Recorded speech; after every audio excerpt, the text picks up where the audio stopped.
সবুজের মাঝে চলে এসেছি। সবুজ মানেই খুব ভালো লাগে। সবুজ মানেই ফুটবল মাঠে সবুজ। সবুজ মানেই ছোটবেলায় বন্ধুদের সঙ্গে হাত ধরে ঘুরে বেড়া সেই আনন্দের সবুজ। সবুজ মানেই হচ্ছে বাজার হাট কলেজে গিয়ে সবুজ পাকা কলা কিনে খাওয়া। সবুজ মানেই হচ্ছে গ্রাম্য পরিবেশ। সবুজ মানেই হচ্ছে ডালে ডালে পাখি উড়ে বেড়া। সবুজ মানেই হচ্ছে ছোটবেলার স্মৃতি আঁকড়ে ধরে থাকা। সবুজ মানেই হচ্ছে মুখের হাসি। সবুজ মানেই হচ্ছে দুঃখ দূর করে আনন্দ খুঁজে আনা। এই সবুজ দেখুন, নিমের গাছের সবুজগুলো অসাধারণ এবং গ্রাম্য পরিবেশ সত্যি খুব অসাধারণ এবং খুব ভালো লাগছে। এটা আমাদের পুকুর, এটা মোটর ঘর। যেহেতু এখন পুকুরে পানি নেই, তবুও অনেক সুন্দর লাগছে।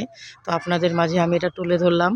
তো আসুন সবাই একসঙ্গেই আমরা ফেসবুকে কাজ করি। ভালো থাকবেন।